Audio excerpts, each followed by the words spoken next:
శ్రీ గురుభ్యో నమ శ్రీ మహాగణాధిపతే నమ శ్రీ మహాసరస్వత్యై నమ హరి ఓం శ్రీమాత్రే నమ. ప్రేక్షకులందరికీ ఆగస్టు మాస ఫలితాలు, శ్రావణ మాసము అట్లాగే భాద్రపద మాసము రెండు కూడా మనకు కలిపి ఉన్నది ఆగస్టు మాసంలో. ఈ ఆగస్టు మాసంలో ముఖ్యంగా 1వ తారీఖు అష్టమి స్వాతి నక్షత్రం బదులు శుభయోగాన్ని మొదలుకొని అట్లాగే తదనంతరము పవిత్ర ఏకాదశి, హయగ్రీవ జయంతి, రాఖీ పౌర్ణిమ, అలాగే సంకష్టహార చతుర్థి, కృష్ణాష్టమి, వినాయక చవితి, గురుపుష్యయోగము, అలాగే ఋషి పంచమి, దూర్వాష్టమి వ్రతంతో ముగుస్తుంది. అలా మహత్తరమైనటువంటి రోజులు ఈ శ్రావణ మాసం అట్లాగే భాద్రపద మాసం చివరిలో ఉంది. ఆగస్టు చివరిలో భాద్రపదం మొదలవుతుంది. మహత్తరమైన రోజులు.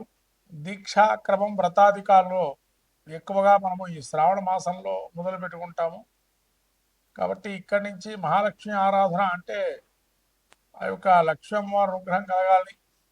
వైశాఖ మాసం జ్యేష్ఠ మాసంలో విష్ణుమూర్తి అనుగ్రహం, అట్లాగే లక్ష్మీదేవికి శ్రావణ మాసము, భాద్రపదంలో గణపతి, అట్లాగే ఆశ్వయుజంలో దుర్గా, అట్లానే మనకు కార్తీకంలో ఈశ్వరుడు, మార్గశీర్షంలో మళ్ళీ విష్ణుమూర్తి శక్తి, అలాగే మళ్ళీ జనవరి అంటే పుష్యమాసంలో సూర్యనారాయణ స్వామి. ఇలా ఆ యొక్క సమాంతరమైన ఫలితాలు అనేక మాసంలో ఉన్నాయి. ముఖ్యంగా శ్రావణ మాసంలో ఏ విధంగా ఉండబోతుంది, ఈ యొక్క ఆగస్టు మాసంలో మాస ఫలితాల్లో మనం చూసినట్టయితే ద్వాదశ రాశుల వారు ఎటువంటి ఫలితాలు ఉంటాయి అనేది మనము చెప్పుకుందాము. ప్రధానంగా ఈ యొక్క మేషరాశి వారికి ఏ విధంగా ఉండబోతుందో ఈ యొక్క శ్రావణ భాద్రపద మాసాదుల్లో ఆగస్టు మాసంలో ఫలితాలు చెప్పుకుందాము. కుంభరాశి యొక్క గ్రహస్థితి ఏ విధంగా ఉండబోతుంది ఆగస్టు మాసం శ్రావణ భాద్రపద మాసాల్లో? కుంభరాశి గ్రహస్థితి చూసినట్టయితే జన్మంలో రాహు, వక్రగమంలో శని, ద్వితీయ స్థానమందు పంచమందు గురు శుక్రుడు, షష్ఠమందు రవి బుధుడు, రవి కేతువులు సప్తమ స్థాన సంచారం, అష్టమ స్థాన కుజుడు. ఇటువంటి గ్రహస్థితి చూసినట్టయితే ఏ విధంగా ఉండదు కుంభరాశి వారికి అంటే, కుంభరాశి వారికి గ్రహస్థితి చూసినట్టయితే వీరికి జన్మస్థానంలో రాహు సంచారం చేస్తున్నాడు. తలంచిన కార్యాలు సఫలీకృతం అవుతాయి అనుకున్న సమయంలో వృధాగా సంచారం తిరుగుతూ ఉండాల్సిన పరిస్థితి ఉంటుంది. 1-2 సార్లు. ధనిష్టాక్షత్రం 3-4 పాదాలు, శతభిషాక్షరం 4 పాదాలు, పూర్వాభద్ర నక్షత్రం 2-3 పాదాలు కుంభరాశివి. కుంభరాశికి జన్మస్థానంలో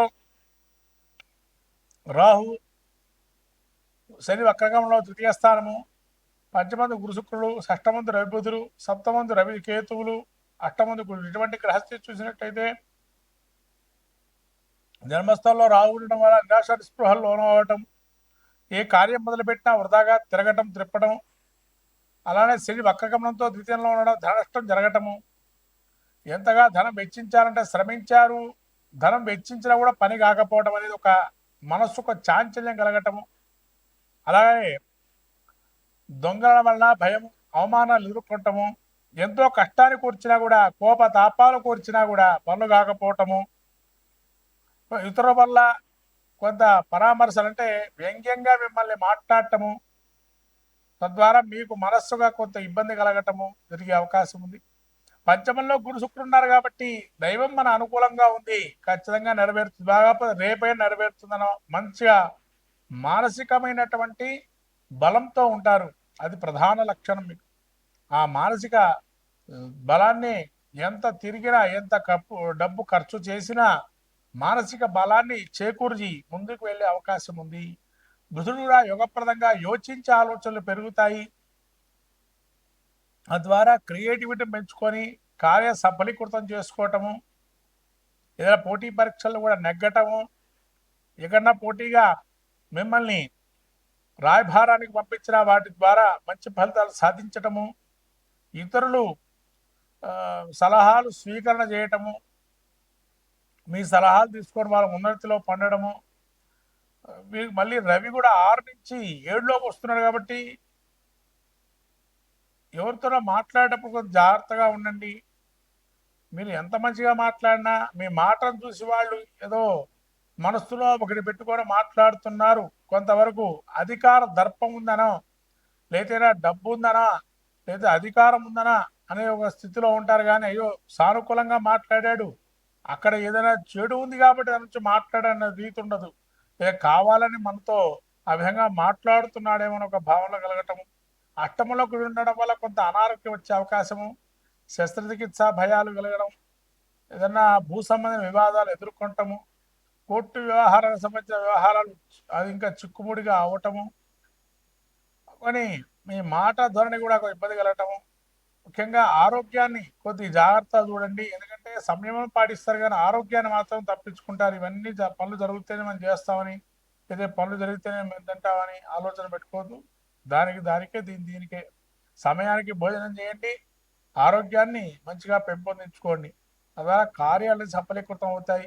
వ్యాపారాలు ఉద్యోగాలు చేసే వారికి లాభం అనేది. నిరాశ నిస్పృహ చెందకండి. ఇవాళే అయిపోయిందని రాబోయే రోజు కూడా మందే అని చెప్పి అనుకోండి. ఖచ్చితంగా మీకే ఫలితం ఉంటుంది.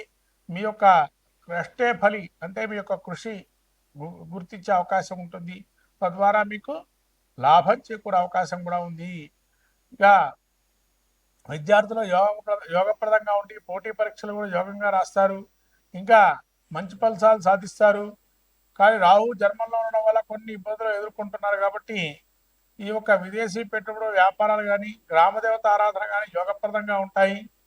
అలానే శని జన్మంలో వక్రగమనంలో ఉన్న కాలభైరవ అష్టకం చదువుకోవడం, ఇలా తైలాభిషేకం చేయించడం శనికి యోగప్రదంగా కుంభరాశి వారికి యోగంగా ఉంటుంది. అవకాశం ఉంటే పెరుగన్నాన్ని నిత్యము మంగళవారం రోజు ఈ యొక్క భోజనం చేసే సమయానికి ఎవరికైనా ఒక 7గురికి ఇస్తే చాలా మంచి ఫలితాలు ఉంటాయి. కుంభరాశి వారికి సంతానపరంగా కావచ్చు, తనకు కూడా యోగప్రదంగా ఉంటుంది. పెరుగన్నాన్ని 7 వారాల పాటు మంగళవారాల సమయంలో ఎవరికైనా భోజన నిమిత్తము కనుక ఇచ్చినట్లయితే మంచి ఫలితాలు సాధిస్తారు కుంభరాశి వారు. ఈ యొక్క ఫలితాన్ని చేసుకొని ఖచ్చితంగా మంచి ఫలితాలు ఉంటాయి.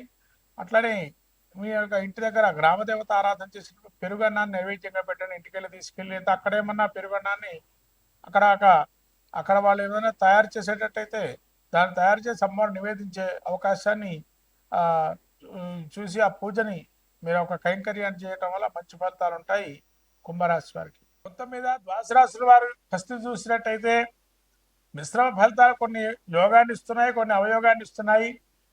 శ్రావణ మాసంలో ముఖ్యంగా మనకు వచ్చే హయగ్రీవ జయంతి అందరూ కూడా జరుపుకొని మన వేద విద్యలు కానీ విద్యా సంపదలను పెంచుకునే అవకాశాన్ని ఇవ్వండి. వేదానికి సంబంధించిన విషయాల్లో చర్చాగోష్ఠి కానీ వేద విద్యను కానీ అభ్యసించినట్టు వారికి కొంత సత్కారాలు చేయటం వల్ల ఈ అవయోగాన్ని కూడా తొలగిపోతాయి.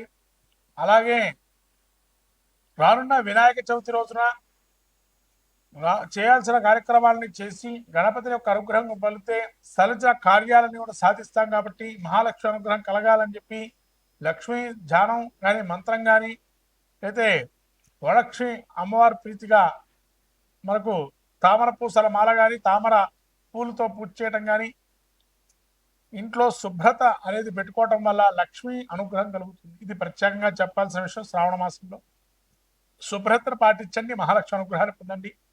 గణపతి గరిక పెట్టండి, గణపతి అనుగ్రహాన్ని పొందండి. శుభం భూయాత్. శ్రీమాత్రే నమః.